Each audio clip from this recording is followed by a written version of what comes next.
DJ, scale of 1 to 10. Last night, how surprised were you when you heard you were going to become a Secret Service agent? Very surprised. I ain't gonna lie, my body almost dropped to the floor. Are you still thinking about it? What do you think about when you look back at that moment? I ain't gonna lie, it's like my soul just left my body. So tell me what it was like. You knew you were coming to Washington. What'd your dad tell you about why you were coming? He said because Donald Trump requested for me to come down here. And as soon as he said that, I ain't gonna lie, I was just standing up by our couch and my legs just leg on my knees. It's like my kneecaps just ran down the street. We have video of you meeting President Trump. That's pretty cool. He was happy to see me. And he was happy with the word that well, he said he ain't gonna put on the cowboy hat because he don't want to mess up his good hair. I already knew that before I came here. Man, let me tell y'all something. That whole DJ Daniels story with him at the State of the Union address had me emotional. I'm not gonna lie, y'all. I was almost on the verge of tears. I thought it was such a powerful moment. I think I'm a little more sympathetic also having family members who really had to endure the pain of cancer on multiple occasions, and particularly one of my sons. And so it really, really just touched my heart. But the bigger story, sadly, was the response from the Democratic Party. But let me just show you how it all went down, and we'll address the other issues. Joining us in the gallery tonight is a young man who truly loves our police. His name is DJ Daniel. He is 13 years old, and he has always dreamed of becoming a police officer.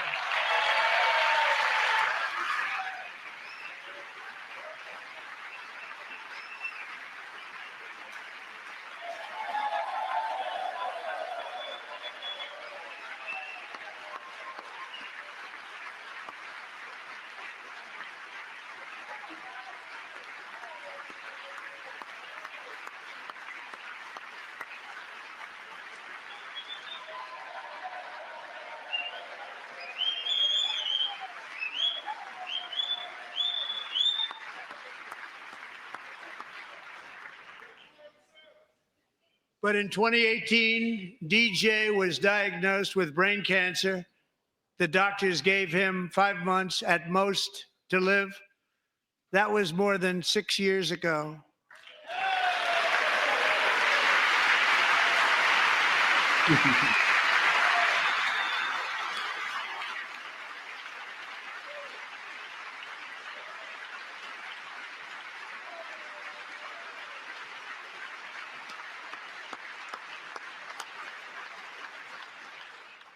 Since that time, DJ and his dad have been on a quest to make his dream come true, and DJ has been sworn in as an honorary law enforcement officer, actually a number of times. The police love him, the police departments love him.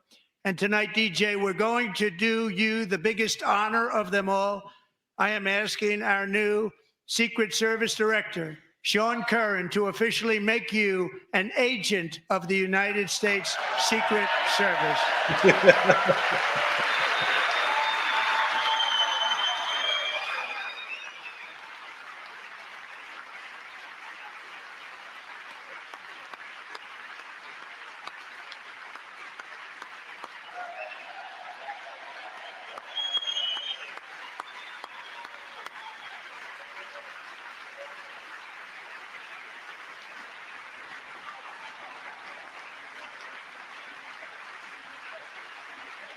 Man, let me tell y'all, that moment right there, that was so powerful.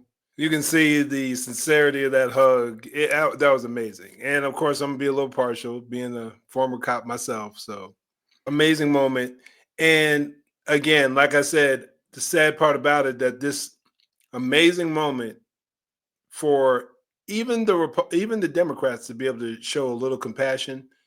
What did most of them do? I think there was only one. I wish I knew her name. But from what I heard, there was only one Democrat who actually stood up and applauded and cheered and rooted on that young man. But what did you end up hearing from the leftist media? Rachel Maddow talking about how disgusting it was, like Donald Trump was trying to take credit for it. No, as the video progresses, I don't know if it's going to show here. I don't think we have enough time. But he used this situation to move into the issue, if I recall correctly, of the health crisis that we're dealing with in our country. And he talked about this young man's plight because he came in contact with some chemicals at a young age. And that's what most people believe, his doctors believe, was the cause of him contracting cancer at such a young age. And he reintroduced RFK Jr. to discuss the issue of childhood health in general, the health crisis that we have in our country. But yet you had some, again, on these media outlets on MSNBC making these foolish statements, just showing their lack of compassion. Again, you saw the Democrats that were actually in attendance, for the most part, just acting like they couldn't even show a little love. Forget how you feel about Donald Trump. That's irrelevant at this moment. You're talking about a young man who's been battling for his life with brain cancer for years and who lived far past what the doctors said he would live. But again, as I always say, these people always show their true colors. They feign compassion, but they're some of the most hateful people. And when it's all said and done, I truly believe that many of these folks are demonic. The way they flip stories and are so content with lying, and they stand for things that are just evil at their heart and core. But to them, it's no big deal whatsoever. Again, when given the opportunity, every time, they ultimately always show who they really are.